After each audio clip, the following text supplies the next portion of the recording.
Welcome to the Lion's Share podcast, where we break down today's most impactful research and bring fresh insights from the academic frontier straight to you. So, for corporate leaders, for entrepreneurs, the real burning question is, how do we innovate reliably? How do we stop pouring resources into ideas that, frankly, customers never really wanted in the first place? That failure rate, it's staggering, isn't it? And it really defines the core challenge in corporate innovation today. The sources we're looking at offer a really powerful synthesis designed to tackle this right at the strategic level. We're digging into the marriage of Steve Blank's customer development framework, like a pillar of lean startup thinking, with the very human-centered approach of design thinking. Because at the end of the day, for any new venture, success really has to balance three key things. Is it desirable? Like, do people actually want it? Is it feasible? Can we technically build this thing? And is it viable? Can it actually make money, be profitable? And these sources argue, I think pretty convincingly, that the real strategic differentiator, the thing that makes the difference, is moving beyond just looking at metrics and getting to a deep understanding of the human element. Okay, right. So let's unpack this combined framework a little bit. Customer development, or CD, from Steve Blank. That gives us the kind of macro level structure, right? It tells us that the journey for a new business line or maybe a new product, it breaks down into these four phases. The first two, customer discovery and customer validation, they're really all about searching. You're looking for that repeatable, scalable business model. And then the last two, customer creation and company building, that's about executing on the model you've hopefully proven out. Precisely. Yeah, CD gives you the roadmap. It's the what and the when of innovation stages. But design thinking, DT, that provides the sort of specialized tools you need for that messy but absolutely crucial searching phase, particularly the discovery part. You look at DT's 5 stages: empathy, define, ideate, prototype, and test, and the alignment. It's almost immediate. The empathy and define stages of design thinking. They map almost directly onto CD's customer discovery phase. And that ensures we're not just validating any old hypothesis, but we're validating the right hypothesis, one that's really centered around a genuine unmet customer need. Right, and that strategic alignment you mentioned, it seems to hinge almost entirely on this idea of empathy, which, let's be honest, is a word that could easily sound like, corporate jargon, just boilerplate. But one of our sources uses this great analogy, I thought, to show the difference between just watching someone and really engaging deeply. Like, you might see someone eating alone at some specific restaurant at 6 a.m., and you just observe, oh, they must be hungry. Basic observation. But if you actually talk to them, engage with them, you might find out they have a medical condition. And that specific place is the only one nearby that can make the exact meal their doctor prescribed. That's the leap, isn't it? From just observation to real, deep, human-centered engagement. It is. And what's fascinating here, especially for, say, a DBA audience, is the need to define empathy with some academic rigor. It's really the ability to uncover those underlying, often completely unspoken needs. And maybe even more crucially, it's about overcoming the inherent biases that just derail so many innovation efforts. Think about it. Most product teams suffer from things like projection bias, assuming everyone else thinks or needs what they need. Or confirmation bias, where you're only looking for data that backs up the solution you already have in mind. Empathy, when you apply it properly, forces you to adopt what they call a disposition of curiosity, not knowing. And that really requires product managers, everyone involved, to leave their ego completely at the door. It's hard. Yeah, that idea of setting aside your own ego to really uncover the actual need, that feels like the direct path to defining the job to be done. The JTBD, we all know that famous quote, right? People don't want a quarter-inch drill. What they want is a quarter-inch hole. Exactly. And that shift in framing, it's incredibly powerful because it pulls you away from just optimizing the product specs, making the drill spin faster or lighter, and it pushes you towards understanding the fundamental customer motivation. If you're just stuck on improving the drill itself, you completely miss the chance for maybe radical innovation. But once you understand the stable need, like maybe capturing memories, you realize the solution can evolve incredibly wildly, from Kodak film all the way to social media platforms today. The need capturing memories stays pretty consistent, but the solution is dynamic. It changes.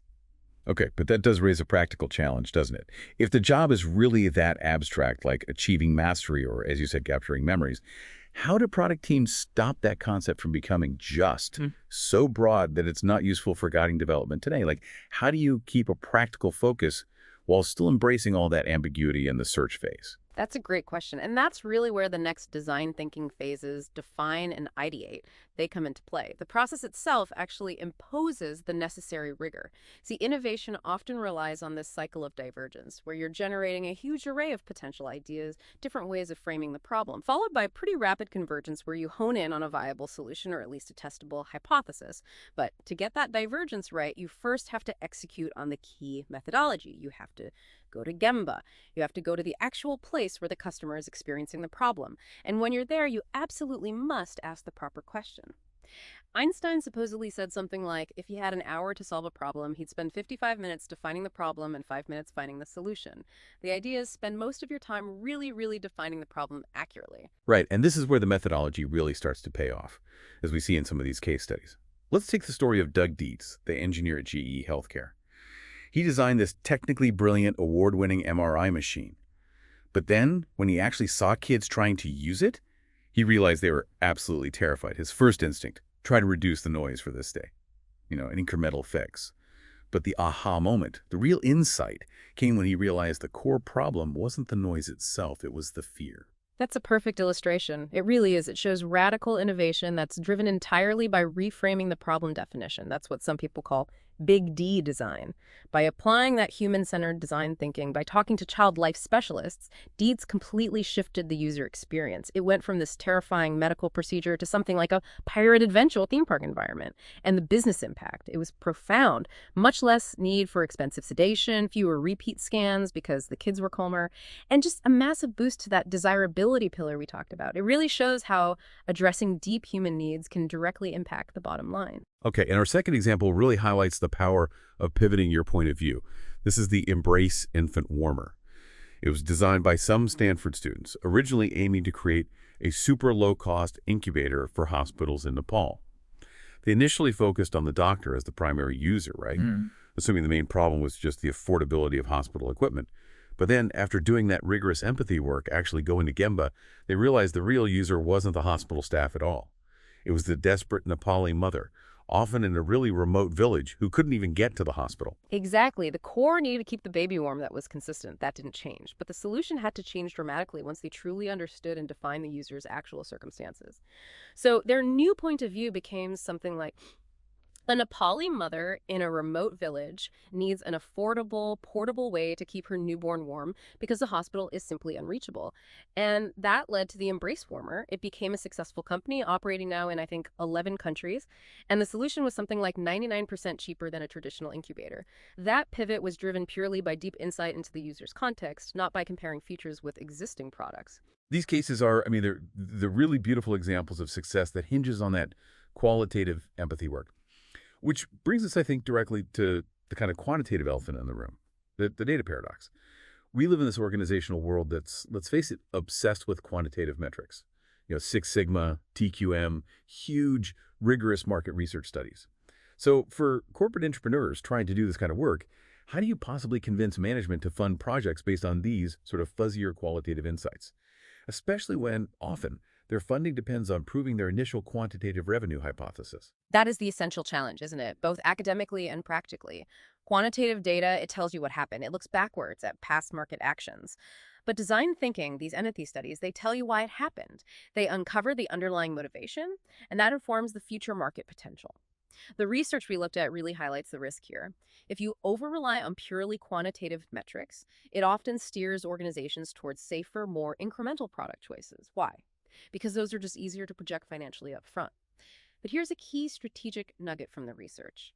It suggests that something like 20 to 30 deep, one-on-one empathy interviews can often provide 90% of the necessary insights you need to successfully shape the right product. Wow, 20 to 30 interviews. Not, a massive 20,000 person survey, but okay, that research, it's only as good as the interviewer, right?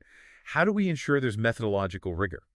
How do we protect against that confirmation bias we talked about, especially when we're bypassing large-scale quantitative validation? And let's be real, especially when the interviewer's own career might feel tied to the success of the initial hypothesis they're testing. You've absolutely hit on the core critique. Confirmation bias is often, unfortunately, baked into traditional corporate project funding structures. These structures often demand a really high level of certainty before that crucial search phase is even properly completed. The academic response, and increasingly the practical one, is to shift the investment metric itself. Entrepreneurial projects, especially early on, need to be funded based on learning metrics. Things like, what did we learn about the customer this week? How did that learning invalidate or refine our initial assumptions? That's different from just funding based on output metrics like projected ROI right out of the gate. And this requires governance structures, internal processes that explicitly reward rapid, small-scale prototyping like a design factory model SISH, and structures that actually celebrate learning from failure early on, seeing it as progress, not just a setback. Okay, so for the practitioner scholars listening to this, let's try and connect this whole synthesis back to maybe the ultimate strategic tool, the business model canvas, the BMC. Because this is where the output of that whole search phase really needs to become operational strategy, right? Absolutely. The BMC is essentially the blueprint. It shows how the business intends to create, deliver, and capture value. And every single block on that canvas is fed directly by the insights from customer development and design thinking. The need-finding work you do, that directly informs your value proposition. What are you actually offering? Those detailed personas you build through empathy, they define your precise customer segments. Who are you serving? Journey maps, understanding the customer's experience, that helps you figure out the optimal channels to reach them. And that deep empathy work gives you profound insight into building customer relationships, and really critically, finding the right revenue models. For instance, empathy might uncover a hidden willingness to pay for something you didn't expect, or maybe it reveals that the customer would happily pay more for, say, service reliability than just a cheaper product. If that whole desirability and viability piece, kind of the upper right quadrant of the canvas, if that's weak because you didn't do the upfront work, the whole model just collapses. Doesn't matter how feasible it is technically. Right. And maybe beyond the BMC, which captures the sort of core elements, we probably need to adopt more of a systems level view, to make sure this kind of innovation is actually sustainable inside a large corporation. Are there other maybe more advanced frameworks that enhance this kind of big D design approach? Yes, definitely. We have to approach innovation not just as a series of one-off projects, but really as a managed business process, and that requires systems thinking. Two frameworks, I think, provide really necessary depth here. First is the iceberg model. This really pushes teams to look beyond just the surface level symptoms, the tip of the iceberg, maybe something like high customer churn. It forces you to uncover the underlying organizational patterns, the deep structures, and maybe most importantly, the mindsets and mental models that are actually driving the whole system. Because if you don't address the underlying mindset that, say, resists risk or penalizes failure, your fancy new innovation process is likely doomed from the start. Okay, so the iceberg model challenges that corporate default towards just superficial symptomatic fixes. Makes sense. What about navigating the relationships between all the stakeholders involved? Yeah, that's where the systems map comes in. This framework helps you visualize that whole complex web of relationships between all the stakeholders, customers, employees, suppliers, regulators, maybe even competitors.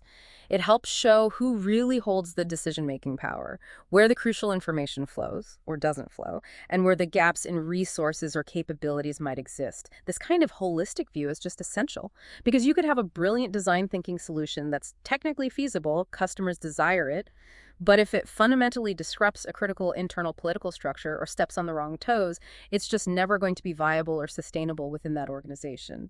The systems map helps you navigate those tricky entrepreneurial politics that are often required to actually land the innovation successfully. Okay, so to kind of summarize our deep dive today, the core strategic learning feels pretty clear. Innovation success. It isn't really about luck or just having a better spreadsheet model. It's a process, and it hinges on balancing that desirability, feasibility, and viability. It really requires getting out of the building, literally and metaphorically, and adopting that mindset of curiosity, maybe even humility. You have to value rapid iteration, learning quickly from failure, make it and break it quickly, especially in that early discovery phase. Well said. And this leaves us with, perhaps, a final strategic challenge for you listening, whether you're a corporate leader or an entrepreneur trying to drive change. If your organization genuinely says it values this human-centered search phase, if qualitative insights are really prized, not just paid lip service to, over those early quantitative projections, then how must you fundamentally change your internal investment metrics, your governance structure? Are you truly structuring your capital allocation to fund projects based on the promise of learning? Or are you still stuck only funding based on the projection of profit right from day one? The answer to that question, well, that likely determines whether your organization achieves just incremental improvement or if it can unlock true, potentially radical innovation. Thanks for tuning into the Lion's Share podcast. If you enjoyed today's discussion, share it with a friend and join us next time for more ideas worth talking about. We'll see you next time.